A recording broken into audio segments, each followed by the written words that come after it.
Une femme enlève mystiquement le cerveau de sa fille ignorante et le remplace par celui de la fille de son mari, qui est très intelligente. Pendant qu'elle effectue ce rituel avec une calebasse, son beau-frère, qui était au téléphone, sort de la chambre et la surprend en train de terminer l'opération. Il la voit tenir la calebasse et la passer sur la tête des deux filles.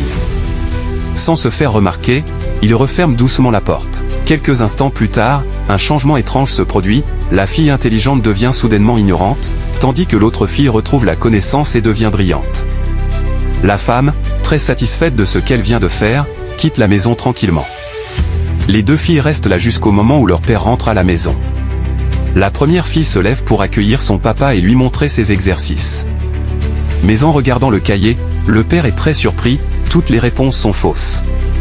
Il demande à sa fille, « Pourquoi as-tu écrit ces réponses? Elles ne sont pas correctes. » Mais la fille insiste, « Papa, c'est bien ça la réponse. » Le père, étonné, lui demande alors de s'asseoir. Il prend ensuite le cahier de l'autre fille et constate que tout est parfaitement correct. À ce moment-là, son petit frère sort pour lui souhaiter la bienvenue. Le père lui dit, « Mais qu'est-ce qui se passe avec ta nièce? Je ne comprends pas. Elle a tout faux dans ses exercices. » Le beau-frère, surpris, regarde aussi le cahier et demande à la fille, « Quel est ton problème ?» La fille répond calmement, « Je n'ai aucun problème. » Le père répète, « Non, quelque chose ne va pas. » C'est alors que le beau-frère attire l'attention de son grand frère et dit, « Ta première femme ?» Le mari répond, « Oui, qu'y a-t-il ?» Le beau-frère explique qu'il a vu la femme utiliser une calebasse qu'elle a passée sur la tête des deux filles, de la grande vers la petite. « Je ne comprends pas exactement ce qu'elle faisait, dit-il, mais ça ressemblait à un transfert. » Il demande alors à la petite fille de montrer son cahier. Tout est correct. Il dit à son grand frère, « Tu vois ? Je pense que ta femme a fait quelque chose à ta fille. » Le père répond, « Appelle-la. » Le beau-frère part dans la chambre et revient avec la calebasse que la femme avait utilisée. « Je suis sûr que c'est cet objet qui a causé l'ignorance de ta grande fille, dit-il. Soudain, la femme surgit brusquement et demande, « Où as-tu trouvé ça ?» Son mari la regarde et demande, « Tu as utilisé ceci pourquoi ? Je te pose une question.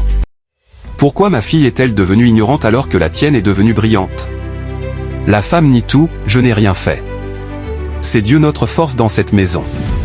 Ma fille a toujours été brillante. » Elle demande même au beau-frère de remettre la calebasse à sa place.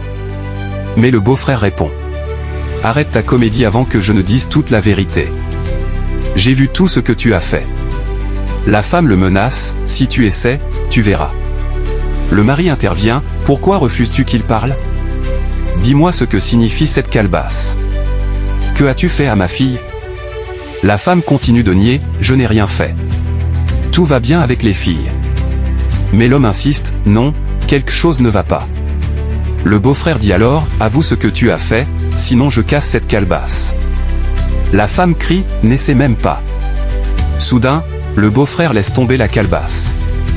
Elle se brise au sol. Immédiatement, des coups de foudre s'abattent sur la femme. Elle se met à crier et devient folle. Elle commence alors à avouer, « Oui, c'est moi. J'ai échangé le cerveau de ta fille avec celui de ma fille. Ma fille est devenue intelligente et la tienne est devenue folle. » En criant, elle touche son mari et son beau-frère. Au même moment, la fille retrouve sa connaissance et redevient intelligente. Finalement, le beau-frère chasse la femme de la maison. Abonne-toi pour plus de vidéos.